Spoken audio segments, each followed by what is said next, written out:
Yeah, it is another episode of the Auto Windbags. Archie Clifford, Juan Soto. Let's have some fun today. Love Thanksgiving week. Oh, yeah. Absolutely love Thanksgiving. Thanksgiving is such an underrated holiday. So good. 4-day weekend. You're just eating and drinking with family and friends. Pretty Thanksgiving much. Day itself, my entire day is going to be this. Football all over Watching the place. football, deep frying a turkey, drinking beer with the people I care about the most. And then we'll do a live show on Thanksgiving. Thanksgiving Day. Belly full of carbs and meat, blood alcohol level easily approaching 0.2. Triple rugs. Triple rugs. We got triple rugs. Yeah, we're gonna.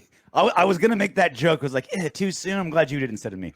Bro, what's too soon? Okay, if you don't like it, fucking don't like it. What are we gonna do? Can't wait. And I love when the Raiders have a Thursday game, not just for like the pure enjoyment of like being able to focus on one game. It's like instead of like Sunday missing all the other games. Mm-hmm. But that means we get 3 extra days of preparation for the next one because it's like, oh, it's a short week. It's so hard. Yeah, the Cowboys have the same short week we do. There's like no advantage. But when we play Washington next week, 3 extra days of rest, 3 extra days of prep. It's always an advantage when we have a Thursday game. How's that work out for the bye week this week? How'd that work out for us? Normally, not the case for us this time. That Giants game didn't go too well, but on paper, normally it should be fine. Well, speaking of the last game, the good, the bad, and the ugly from Sunday, Raiders 13, Bengals 32. The more I look back on it, like I was super doom and gloom, obviously, like gave up multiple touchdowns in the fourth quarter and lost. I was like, damn, like outside of penalties, our defense is finding its stroke. Like again, penalties were huge, and you'll get to it. I'm bearing the lead here, but our defense is something to be proud of. It's been 20 years since I've been able to say that. Yeah, our defense definitely is the strength of our team right now, and they're the ones playing the most consistent. And they're the ones playing with the most heart from what I see on the field. Gus Bradley's a fucking miracle worker, man. Turning our he's got defense these guys into believing, good. man. He's got them believing. Undisciplined, and there. But playing with high motors. And it's we got to clean that up. Definitely part of it. All right, fire away. I was hoping you might forget about the good, the bad, the ugly, but we're here, so let's do it. All right, the good. So it's not all doom and gloom here. The good. Darren Waller, a little comeback game for him. 7 receptions, 116 yards. A more consistent. We called it effort. right. Yeah, it was that kind of matchup. Bengals don't really adjust drastically to like take away, like they're opposite of the Pats. Like the Pats, like we're going to take away your best weapon. Bengals are like we're gonna play our defense regardless. And I think Carr, Olsen, and Waller heard all the chatter from not just us, but everybody. Like best player in your team, Waller, not getting targets. What's up? They threw the ball to him 8 times. Like I said, 7 receptions, 116 yards.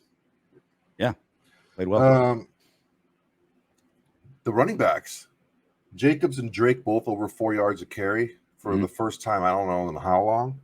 Drake 4.6. We didn't run the ball all that much, and I don't know if there's any excuse for it because up until the middle of the fourth quarter, it was still a very tight game. So there was the opportunity for us to continue to run the ball. So that's not another area for concern there. And play action.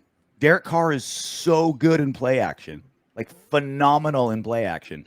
And when the running game's going, great. And also it keeps the pass rush off of him a little bit better. Like we're calling more play action without Gruden, like more, but still like some of the lowest in the league. Yeah, we run a great play action offense. Derek Carr, I'll take it a step further. Derek Carr is good when he knows what the defense is in.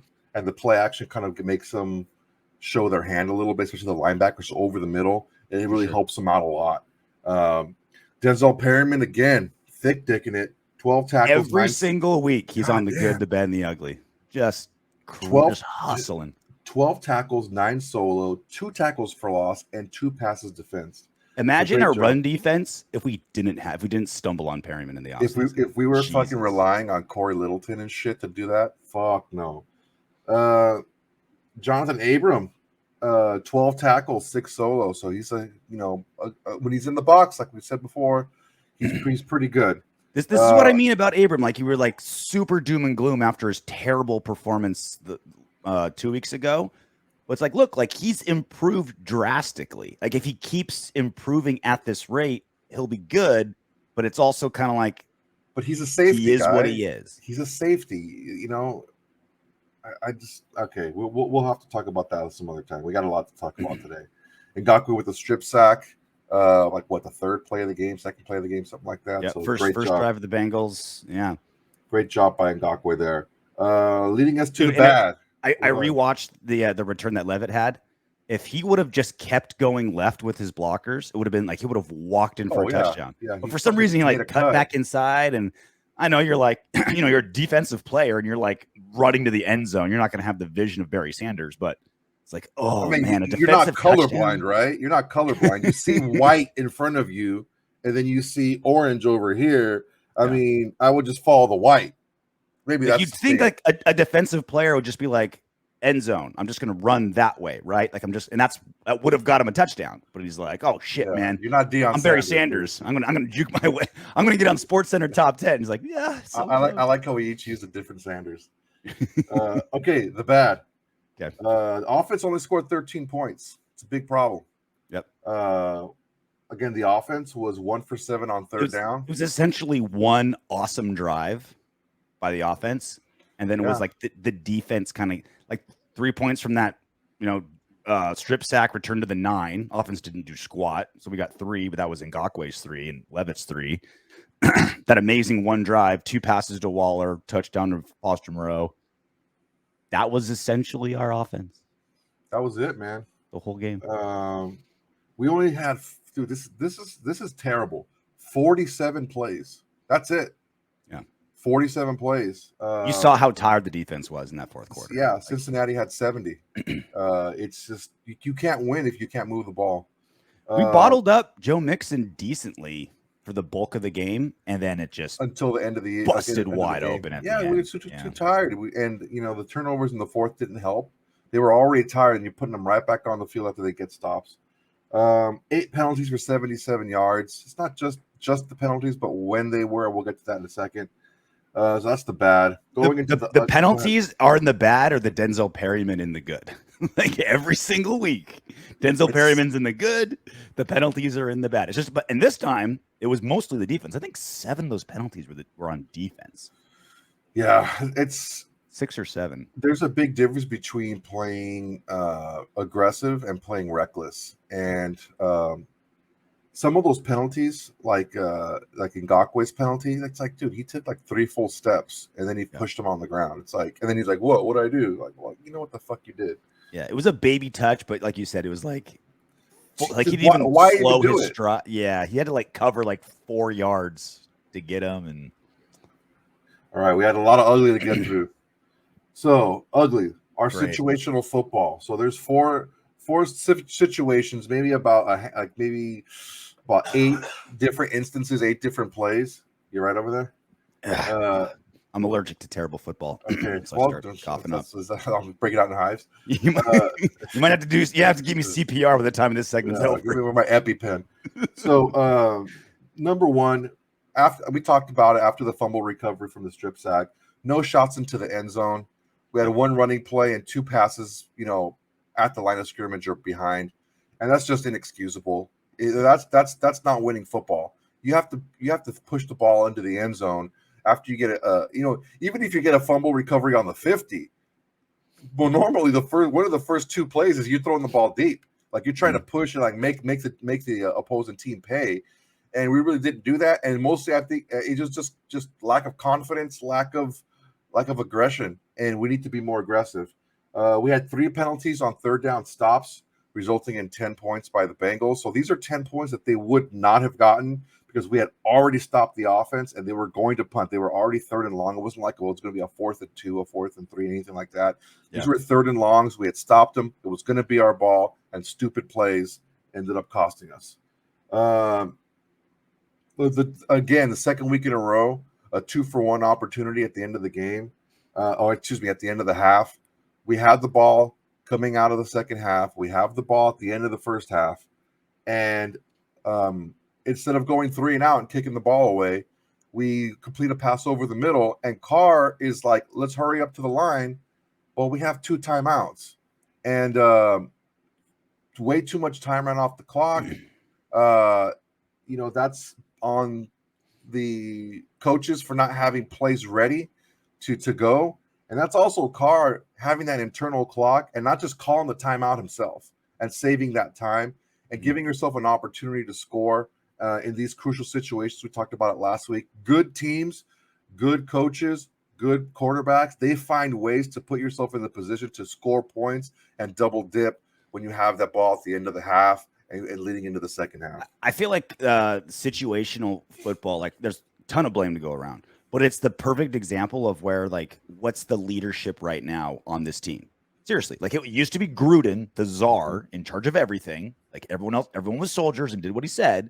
And now it's like, now Carr gets to do more of the offense, but how much? Greg Olson's now the offensive coordinator, but he's just kind of doing what Gruden did, and Carr has more control. Bisaccia is the head coach, and everything he says goes, but he's kind of been hands off. Like, these like timeouts, replays, situational football, 2-minute drills. Like, that's when like a leader, like it was Gruden, right? Like, that was when like you had it. You didn't always make the right decision, but you knew you had like a decision maker that was ready to pull that trigger. Now everyone's kind of like, do you call a timeout? Yeah. Do I call a timeout? Do you call the play? Did you get that? Like, it's to be expected, right? With an interim head coach that's looking more and more like he's not going to be head coach next season.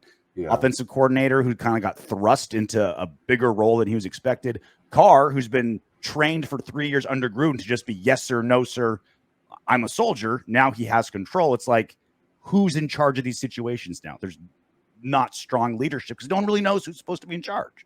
Yeah, somebody has to take control. Olson's been in the league long enough to know what to do in these situations. Carr's is in his 8th year. He needs to know what to do in these situations. It's not like Bisaccia is in his like 50th year. He should know. I'm not even. Bisaccia is a fucking waste of skin, bro.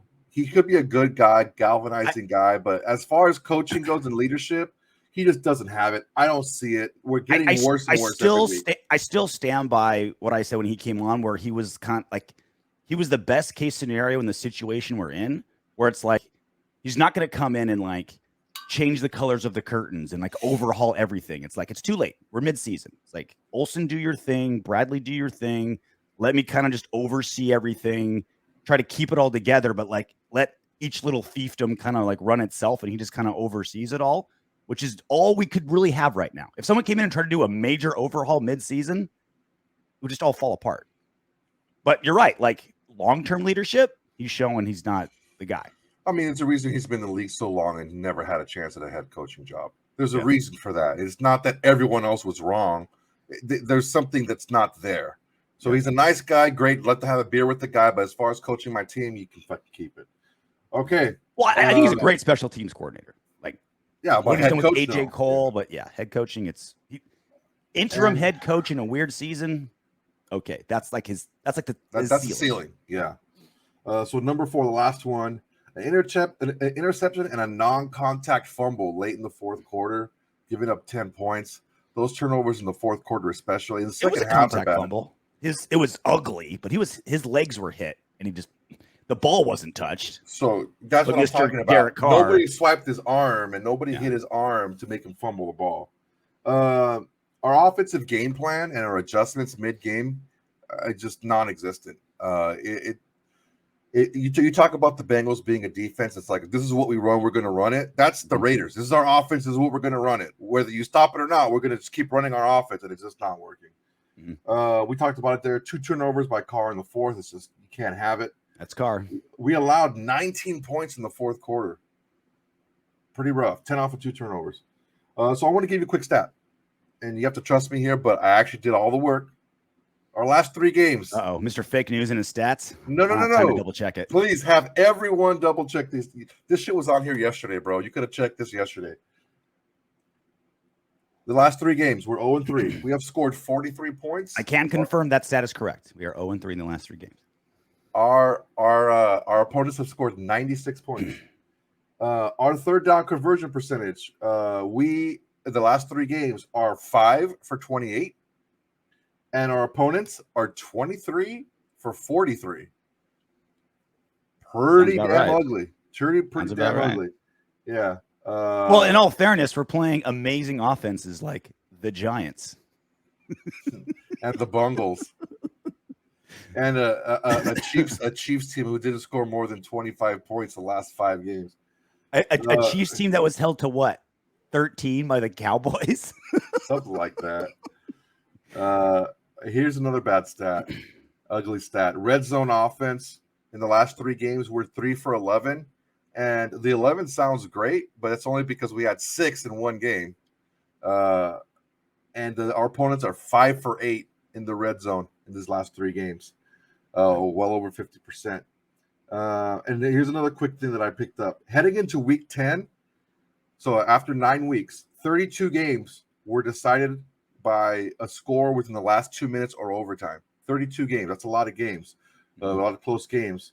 So what does that tell me? That tells me these stats are huge in the fourth quarter specifically. Third down percentage, offense and defense, turnovers, getting turnovers and turning over the ball. And you have to have a quarterback that can make plays with his arm and his legs against the correct defense. When the defense is doing the correct thing, they're playing everything properly, can your quarterback make the play? So I looked through Carr's stats this year. So in our victories, Carr has been pretty good, but not great if you take a look at it. In the fourth quarter of our victories, Carr is 30 for 45 for 582 yards, 2 touchdowns and a pick. Mm-hmm. All right. The thing I want to focus on here is 12.9 yards per attempt. So he's pushing the ball down the field. 12.9 is a fucking insane number. Yeah. Okay. And that's just fourth quarter. That's just wins. fourth quarter of our victories. Got it. In the fourth quarter of our defeats, when we need to push the ball down the field, when we need to get points, right? Because it's not all like they were all the Chiefs games. Like even though in the second half it was close, the fourth quarter kind of got away from us. But in the second half it was close. I don't want to do the whole second half; it's a lot of work. But if you take a look at our losses, the Chargers game was winnable in the fourth quarter. The Bears game was winnable in the fourth quarter. So were the Giants and the Bengals. Those were all within a score to 10 points in the fourth quarter and able for us, with our defense playing the way it was, for us to come back, but we needed to move the ball down the field. Mm-hmm. So here's the stats in our losses. Carr is 42 of 68 for 449 yards. That's a lot better completion percentage than I thought it was. Well, it's dink and dunk. He's not getting first down still.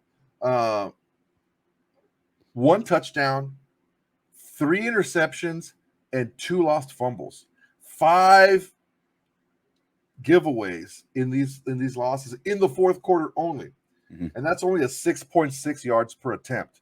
And that's a problem, man. That's a problem here when you're trying to push the ball and you have a certain amount of time. You can't inch your way down the field when you have time against you, when you're down a score or 2 scores and you need to score quickly. And that's what's happening is in those big moments, it's like his butthole is tightening up and we're just not getting it done.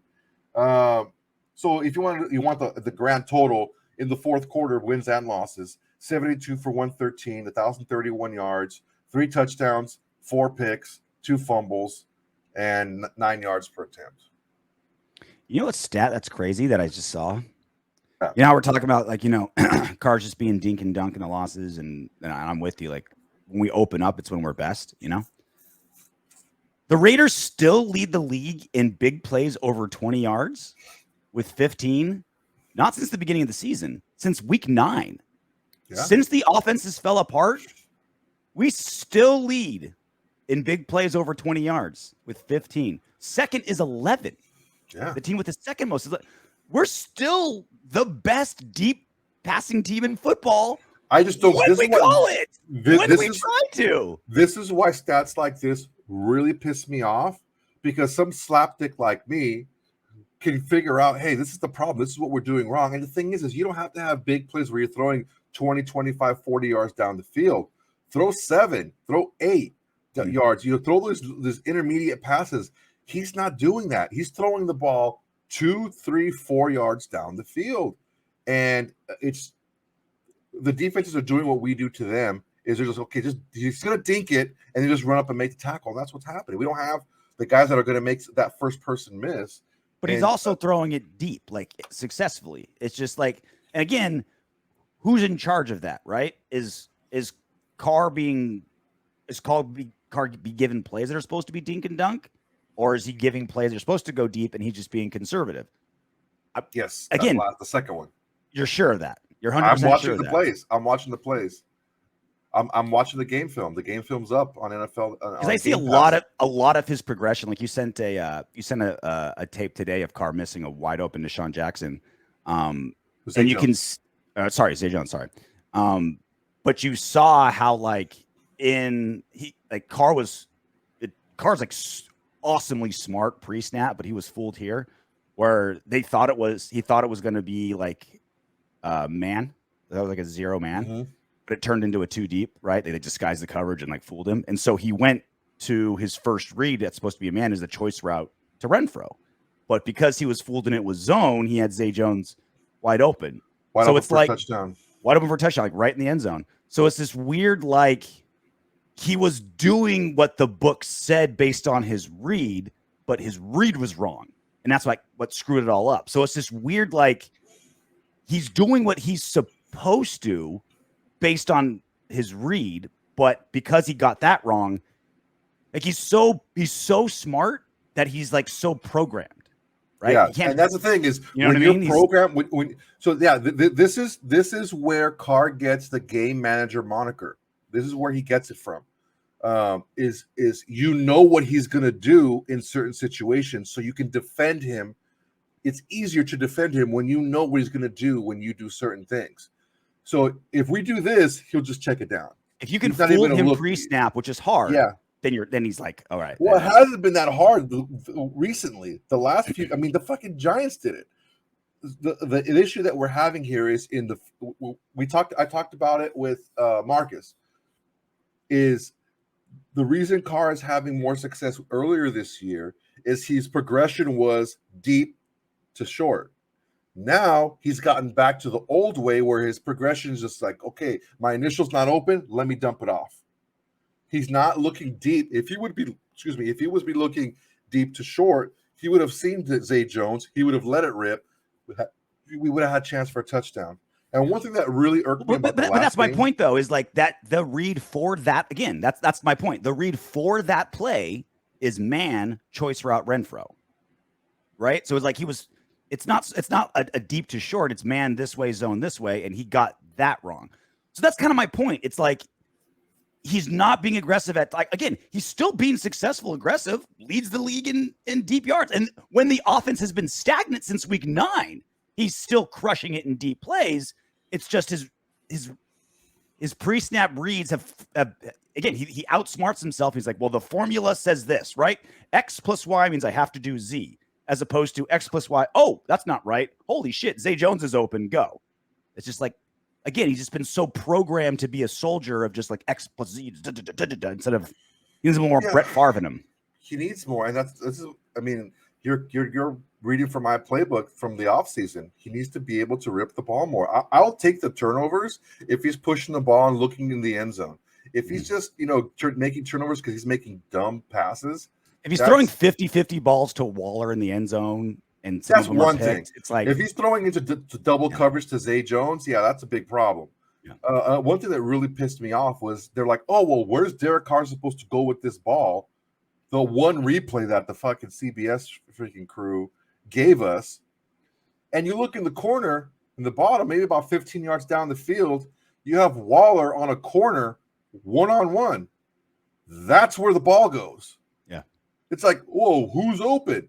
It's the NFL. You're not going to have guys open every single play. And I think that's part of the reason with Carr as well, is he's expecting to throw these guys that are already open as opposed to throw them open. And he throws guys open so well too. When he does it, when he sacks up and does it, and the Foster Moreau touchdown last week, like that. He threw him so perfectly open to the corner, like he was well covered, perfect spots. Like, again, that should be Renfro. Moreau was behind the guy. He was a half a step behind the guy, so he's able to do that. When he doesn't do it is when it's Waller against the corner, one-on-one, and there's nobody else around him. And you know what? This ball needs to go up and away. because if he doesn't catch it, it's going to fly out of bounds. And I don't know, man. I've watched a lot of game film this year off of what I know from previous years. I'm just not convinced this is going to be it, man. I know you have some stuff on Carr moving forward, so I'll kind of save it for then. But it's a lot of this play, a lot of these losses, you could put squarely on Carr's play, especially in the fourth quarter, because it hasn't been good. I get my only pet peeve is when Carr gets all the blame when there's a lot of blame to go around. So I think that's all I ask, right? Is like, let's make sure, like, if you're going to blame everything on Carr, that everything really is on Carr. Not everything's on Carr with this offense, right? I'm not saying everything's on Carr, but you have to put it on his shoulders because he's playing the most important position in sports. Yeah. And he has the ball in his hands. More responsible than the other 52 players. No question about it. And the problem is these are issues that we're seeing creep up. The poor third down percentage, the poor red zone percentage, the short yards per attempt total, not the big plays, but total. His yards per attempt are very low, and that's something that's been happening for the last few years. So it's not like it's a one-time thing for him. So here's Carr after the game. This is the hardest I've seen Carr take a loss in a long time. If you watch the whole post-game presser, he's like shifting, like almost tears are welling up. Like he took that loss hard. Here's just a little clip of it. He was asked about the loss and the stagnant offense. You put it all on me. It starts with me, and it starts with me, ends with me. It'll be my fault until I'm not here. That's how I operate. I always look at what I can do. So we're out of sync. We're not doing good enough on third down. We're not doing good enough in the red zone, and it's my fault. Taking the responsibility, saying all the right things, but you can tell it's just like a defeated feeling he's got right now. You know what I mean? After other losses, he'll be like, on to the next one. We got this. But this one, like Carr felt it deep down. Like I'm a sociopath. I don't feel other people's feelings. I fucking felt for Carr there in a minute. Like, Jesus, that guy's hurting. Yeah, he committed 2 turnovers at the end of the fourth quarter. Yep. That cost him the game.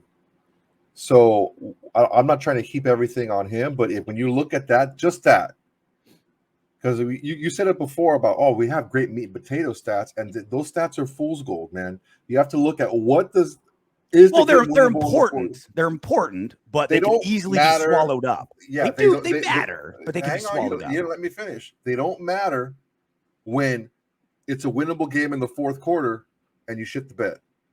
That's when those other stats don't matter. Where it's winning and losing. It's not how many yards can you gain. It's winning and losing. Can you win the game? Can you not win the game? If you have the opportunity to win the game and you turn the ball over twice in the fourth quarter when you have a winnable game, that's your fault. That's your bad. Mm-hmm. And that's a glaring example of this, but there's other examples as well. Not throwing to people, not finding people when they're open. We say that, freaking Carr, he's running for his life. He didn't have that much pressure. He had pressure at times, but he had time to throw the ball. And I don't see a future for him moving forward with the team because of these things that I'm seeing. And this I don't want to call it a regression. I think more so it's a lack of progression moving forward. He's not becoming that. He's making these mistakes that 8-year quarterbacks shouldn't make. I don't know, dude. If you watch film on all the quarterbacks, you'll see guys like Super Bowl winning Pro Bowlers miss these plays too. Yeah, but he's doing it unique to Carr. He's doing it multiple times a year. Even in the games that we've won, he's making these mistakes. These are mistakes that you can't make. So you're saying the Raiders should move on from Carr? I'm saying the Raiders should move on from Carr. I think that. With what? Well, here we go. If you want to have it right now, let's do it. Well, look, so that's the thing, right? Is like I'm with you where every single position on the team is open. Everyone needs to defend their position. every player, every coach, I wish the owners could be voted off, right? Like, yeah. Everyone top to bottom in the Raiders organization needs to defend their position, quarterback included, right? I'm with you. There's no like Carr's my quarterback through thick and thin. Hell no. Like, you've got to defend your position. But it's Okay. What do you replace him with? I don't trust the Raiders organization to find a better quarterback. I really don't. With how bad we've been drafting, how terrible we've been in free agency. Like, I remember what life was like before Derek Carr and after Rich Gannon in the barren wasteland of quarterbacks we had for a dozen years. Like, it was atrocious. It was. Carr's been the only consistent good thing that this franchise has had. Far from perfect. And maybe it is it time to move on? Maybe. But I do not trust the Raiders to find a better quarterback than Derek Carr. Okay, so here's the deal. Most of these terrible quarterbacks were Al Davis decisions. Okay. He's, sadly, he's gone now. The Hugh Jackson regime got Carson Palmer, which was kind of a mistake, but huge mistake. And they gave away the farm for him. Yeah, that was a lot. So the regime after that was Reggie McKenzie, and he was able to get us Carr, and we haven't got anyone else to replace him. So the last time a new regime got a quarterback for us, they did a good job.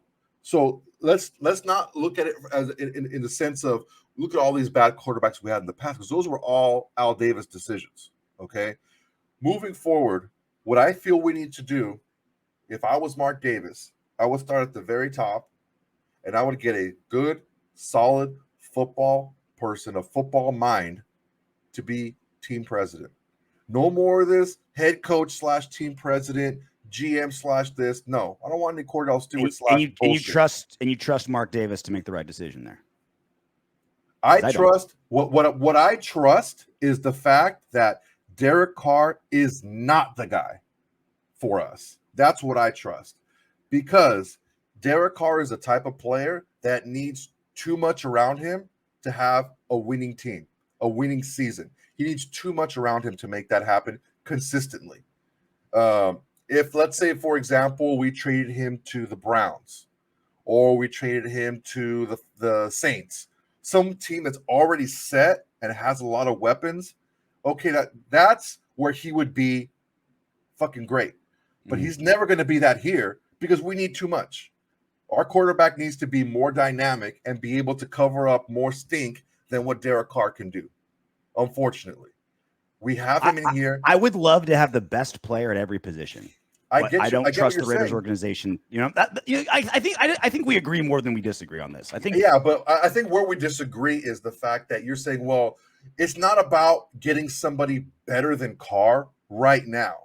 It's about putting yourself in the position to succeed moving forward. If Carr is finding the right guy is just and identifying the guy who isn't the right guy is the same thing. And when you're having to pay this guy prospectively 30 some odd, maybe $40 million a year, and knowing he's not the guy, you got to move on from him. I would rather keep Derek Carr and keep someone good. He's not the guy. He could be. He's not. He could be. He's not. He hasn't had any good situation since he's been here. And I don't think we're going to get anyone better. Look, it's not about getting someone better right now. Unfortunately, what it is about right now is putting yourself in the position to be better for the future. Right now, we're not a very good team. The team that we have right now is more talented than it has been. Granted, the defense is playing much better. We have some players, more players in different spots. Unfortunately, we don't have a roster. Are you willing to go another 10 years that we had after Rich Gannon before we find the next guy? Who says it's 10 Maybe it's 20. Maybe it's 15. Maybe it's 3. So but this is the point. You're banking on the Raiders to make a right decision soon with a roster choice. They have proven that they're opposite. Whether it's Al Davis, whether it's Reggie McKenzie, whether it's John Gruden, they've proven, this franchise has proven, no matter who's in charge, for the last 20 years, that they're bad roster decision makers. Okay, and we finally got a quarterback that's been to the Pro Bowl and has generally good stats and has had a great 2016 with third in MVP voting. Like, there's good there. Far from perfect. Lord knows, far from perfect. Yeah, But I'm I not just saying it's don't not believe good. the Raiders will find someone better. I'll do this. How about this? Would you accept this option? Okay. If we can get Derek Carr for the extend him for the contract that you talked about, 25 mil, and if this season continues to be bad, that's probably what we'll get him for, right? If he keeps, like, they're not going to come to the negotiation table and demand 35. They're not going to get it, right? If we can get him for 25 mil, and then we just keep dabbling with finding another quarterback behind him, right? Keep drafting guys, pick up some free agents. You know, Mariota's not the guy. He can't stay healthy. But try to find his replacement under Carr. Would you be down with that? The problem is Carr going to be willing to go through that rebuild process? Because it's going to need to be a rebuild. And here's the reason why. What choice does he have? I mean, he could go somewhere else. He can go somewhere else and have a better situation already there. Like I said, the Browns, they picked up a 5th-year option on Baker Mayfield. That's almost like it's not a ton of money. It's a good chunk of money, but it's not a ton of money where they can't afford, let's say, $19 million from Carr. They still have a very good roster on their team and a much better roster than the Raiders have besides quarterback. So there's opportunities out there for him to play at teams that are more ready to win. If you believe what's going on in Seattle, where the Russell Wilson just doesn't want to be there anymore. Like, there's situations where he could go where there's playmakers and there's pieces for him to play with. What I'm saying right now is I'm a firm believer that you need to build your team inside out. Okay. So guys, everyone out there, how many people in just general population, just friends, family, acquaintances that you know are within 5'10" to 6'2", around 180 to 200 pounds, around there? How many people do you know like that? Quite a few, I would gather, right? How many people do you know that are 6'6", 300 pounds, athletic?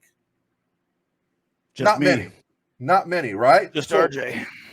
That's the argument that I made when I was discussing the poor state of the USC Trojan football team. Is they don't have those big athletic playmakers on the offensive line or defensive line and linebackers. Those are the harder guys to find because those are the big athletic guys.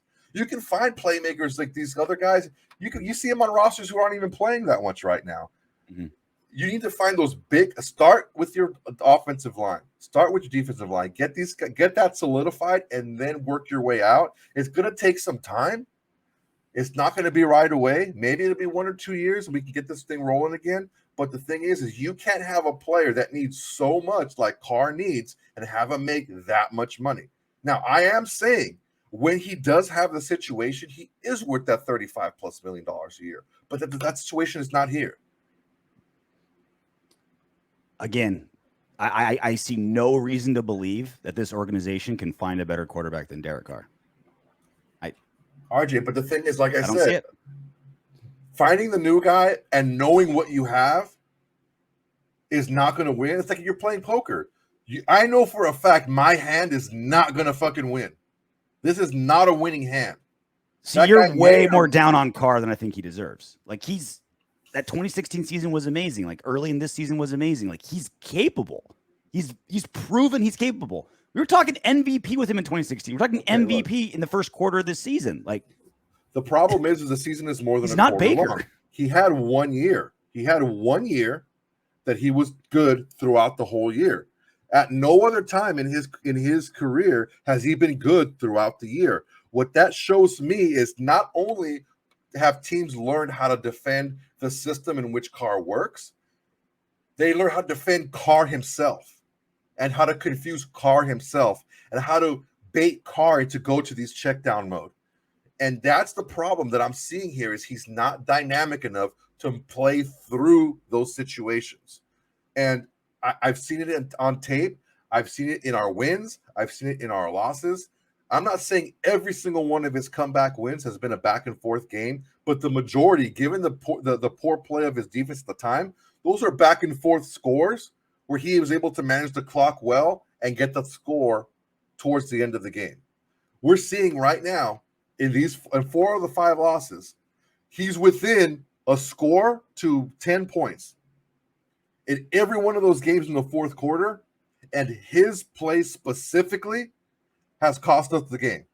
And all the wins, his play specifically has given us the win too. Like we live and die by Carr, and that's why he gets all the blame, but I don't think he's getting the credit too for wins. Like that's the other part. When we lose, it's not like crap, man. The other team came back and beat us.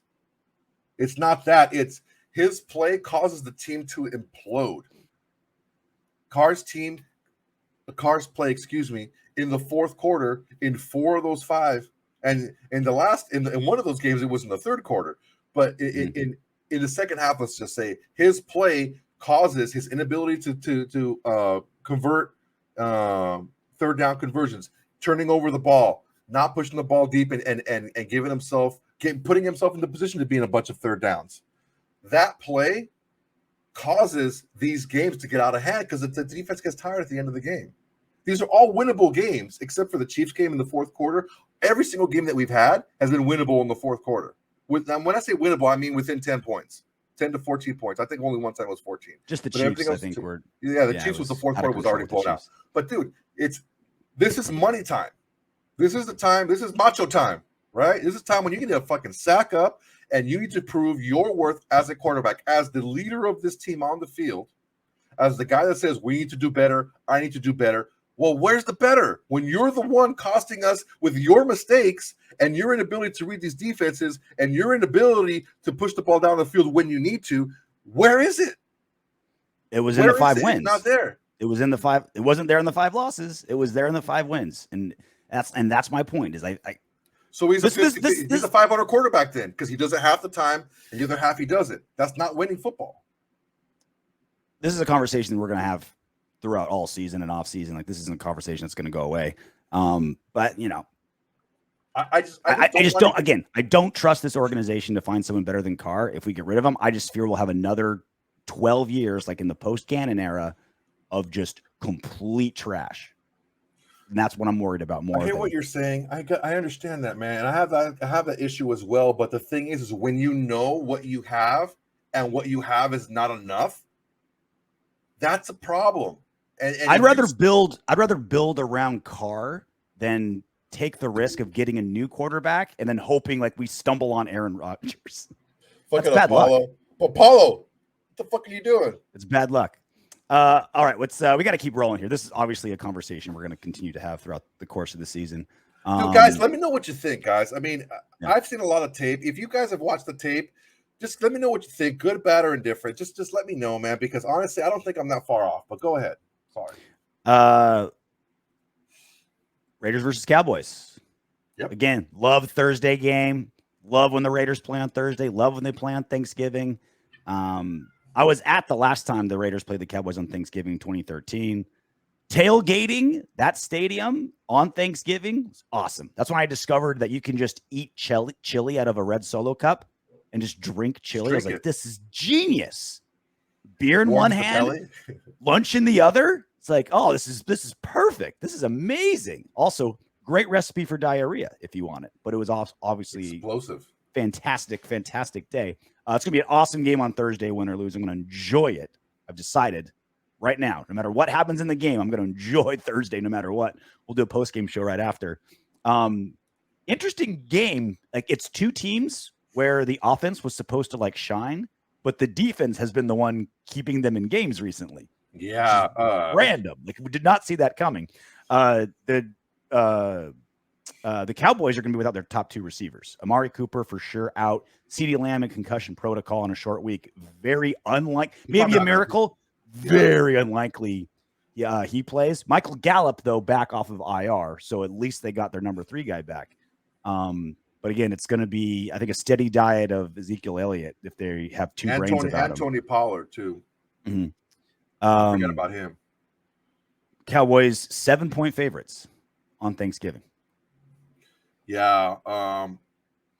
The issue that I'm having is the Cowboys are still able to do the one thing that really kills us, which is run the ball. Mm-hmm. They can control this game by running the ball. They don't have to pass the ball very much. Joe Mixon last week had 30 fucking carries. That's, not very common in this NFL.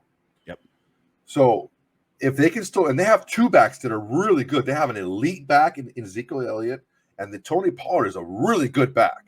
Mm-hmm. I played him in fantasy a couple of times, and he really did well for me. So that's a problem that we have here. Defensively, stopping the run is going to be huge for us. They don't have their weapons on the outsides, but they can still pass the ball off of their play action and off of their run action. The RPOs, Dak can get it done. He's a smart kid. He's got a big arm, and he can make us play because Gallup's got some speed, although he's not, a typical number one. But if you're able to fool the defense because you're running the ball down their throat, he can take the top off. And that matchup is better for them than our offense against their defense, because that's two weaknesses for us. Our offense has not been good lately, and their defense has been very good. Mm-hmm. So if you take a look at that, that's if things go according to plan, it doesn't look good for us offensively because their defense has been playing well. And for us defensively, even though they don't have a lot of outside weapons, they're still able to do the thing that we do poorly, which is run the ball or defense the run. Mm-hmm. So, well, look, they're an offensive slump too. Like, they only got 9 points last week against the Chiefs, right? So they might be in the same it looks like they could be in the same slump that we're in offensively. Like 9 points against the Chiefs. That's worse. That's a worse offensive performance than the Raiders had all season. Yeah, but the thing is that the Chiefs are better at defending the run than we are. And they also lost CeeDee Lamb in the game. Mm-hmm. So they didn't have part of a majority of their game plan throwing. When they lose CeeDee, wasn't it late? Wasn't it like fourth quarter? It's a half. Halftime? Yeah, at half, yeah. So, look, matchup wise, I'm not worried about their deep passes. We're so good against the deep ball. We've proven that all season long. Unless it's Abram. Yeah, unless, again, if we're playing too high with Abram, but that's so rare, right? It was one game where we got totally duped. The brilliance of Andy Reid forced Abram into coverage, and that's where we got duped. I'm not worried about their pass. Again, worried about the run. If we can run the ball decently like we did last week, add a double our play action, and Carr can continue this, the good part of his explosive plays that he's continuing to do, but make that more consistent. I like where we're going to be offensively. Defensively, again, the run's going to be scary, defending the run. Not worried about the deep passing. I am deathly afraid. I may have nightmares tonight of Micah Parsons rushing over Brandon Parker. If you guys remember, I fear for Derek Carr's vertebrae with Brandon Parker versus Micah Parsons. If you guys remember in our draft lead up, I'm like, dude, Micah Parsons is the guy. We did a whole show on Micah Parsons is the fucking guy. He's the fucking guy. He's the best fucking player in this first round. That's the guy we need to get. No. Fucking Rory's I like his last name, but he's this, he's that. I'm like, no, dude, I've watched the fucking tape. If you haven't watched the tape, then don't fucking come to me with that bullshit. And he's proven it. He was the fucking guy. He'd be rookie of the year if voters weren't all just jerking off quarterbacks. Mac Jones is going to get it, but he should be rookie of the year. He's playing so goddamn good. Fucking good, man. He's good. All right, ready to do some what up Windbags? Or do you want to keep going? Oh, fun show. All right, here we go. First one, Dutch Master 710. It's sad seeing RJ constantly defending Carr. Honestly, he just wants to see his guy win. Is that really sad? I feel like sick puppies are sad. I mean, I understand what he's saying. Watching a homeless guy is sad. Look, I understand what he's saying. It's the end of Old Yeller was sad. Yeah. Is this really sad? Come on, man. Don't fucking bring that up. That's a sad movie. What's the number one movie that makes men cry? Is it Old Yeller? Oh man, Old Yeller. Brian's song is tough. There. Rudy, but in a happy way. You're happy for Rudy at the end. Fuck Rudy, the fucking cheating ass Catholics. Okay. Look, these are my two things on Carr, and I made it abundantly clear every time. You all right? Fucking lights are Power going. surge. I said cheating ass Catholics and fucking right. It's God coming down on you. These are my two things on Carr. There's plenty to critique, and I've been on board with the 80% of the critiques on Carr. It's just when he gets blamed for everything and lets other people off the hook that bother me. And two is I don't think we can replace him. I don't think the Raiders are capable of replacing him. Those are the two biggest things on Carr with me. It's those two things. My two things. And that's when we disagree on number two, you and I. Yeah. My two things on your two things are I don't think that you place blame on things that aren't stat related. A lot of things that aren't stat related. Like more of his gameplay and his management of drives, of plays, stuff like that. And I don't feel it's up to we can't look at it as how can you replace up this specific player. It's how can you build an organization, because a good team isn't like talent acquisition, because if they don't fit properly, like look at the Lakers. They freaking got all these guys on their team and they don't fucking fit and they're playing like shit. LeBron's hurt. That's why. Oh God, he's fucking punching people in the fucking face. So the issue that I'm having here is we're not building a team and building like a good infrastructure. These are our starters. These are our backups that are going to push our starters. They're young. They're affordable. We can make that splash signing when we need to. Like Denzel Perriman was our big fucking signing this year. Ngakoue was our big fucking signing. Ngakoue's been good for us, but we have him for 2 years. How can you build something on 2 years? You need to be able to get these peak guys, these guys who are at their peak, and get them under a good contract for long periods of time if you want to win in this league. You can't just have them for 1 or 2 years, those peak guys, because then they're going to go somewhere else. Well, that comes down to this one. I'm going to go out of order because you teased this up beautifully. Such a tease. Damon LaFargo, Clelin Ferrell, Jonathan Abram, Josh Jacobs, Henry Ruggs, Lynn Bowden, Tanner Muse. Net contribution from all these high draft picks in Sunday's game is near zero. Herein lies the crux of the biscuit. No doubt about it, Raiders have been trash drafting. That's not a question. No. Little tiny silver lining, though. Trayvon Moehrig and Nate Hobbs been fantastic. Oh, yeah. Dude, fantastic. So good. I know I'm not a big PFF guy, but it's just kind of an easy, lazy way to kind of pick them up. They released their top 15 rookies. They had Moehrig, number 15. Nate Hobbs, 5th. Best rookie. So again, silver linings. We got a couple right. That's the bulk of it, right? Is you want to, best case scenario, you draft your team. And you. But that's what I'm saying. Like, guys. How do we move forward? You get a team president that, okay, GM, you answer to me. Head coach, you answer to me. Any issues between the two of you, I'm going to fucking settle it. You don't go past me to Mark Davis. You go through me. That's the hierarchy we need to have to keep these egos in check and to keep accountability in check too. Because that was another problem with this team as well, is with Gruden running around shaking his dick everywhere like, oh, I'm the fucking man. There was no accountability. There was no incentive. As I said it earlier this year, there was no incentive for Gruden to change because who was putting pressure on him? What's the percentage chance that John Gruden literally pulled out his dick in the Raiders office? 120%. 120%. Right? There's like a real, like he definitely, not metaphorically, like he literally pulled out his dick at some point. Dude, John Gruden just stands up after making a bad decision that no one's going to call him out on. He walks to the mirror, he pulls his dick out, and he's like, I'm a star. I'm a star. I'm a star. I'm a star. Or he tucks it in between, shining star, and goes, "Would you fuck me?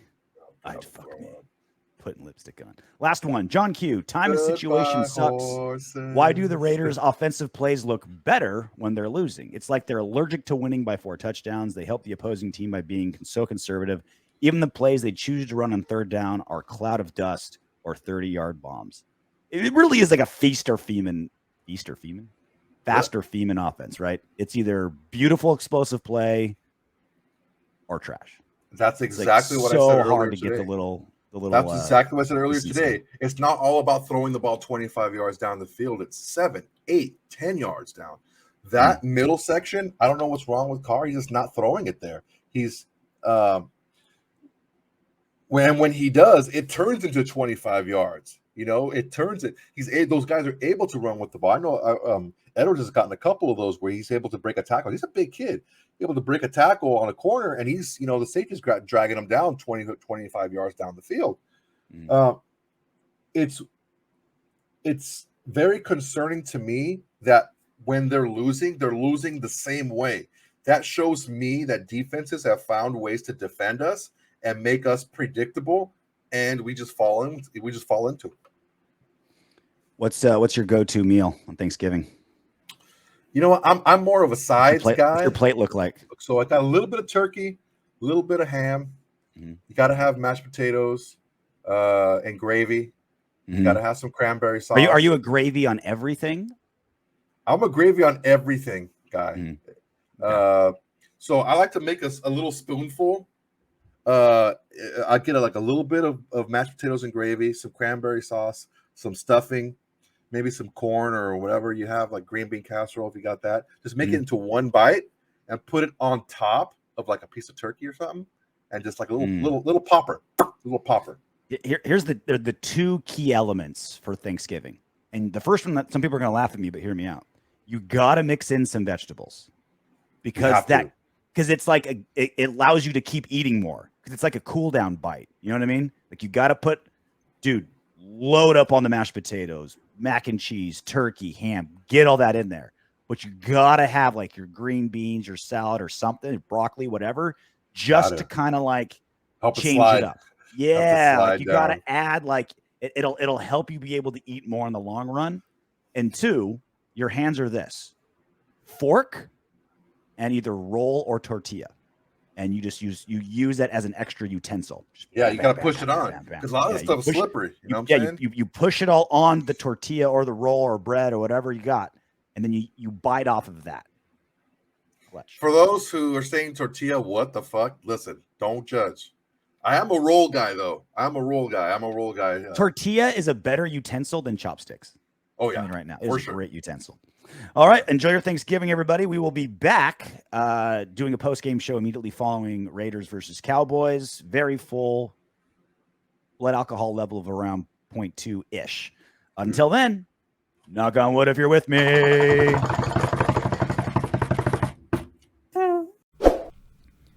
Hey, Windbags, if you want Darren Waller to catch 20 touchdown passes this season, don't be afraid to click those subscribe, like, share, and comment buttons. Plus, your comment could be featured in the next What Up, Windbags?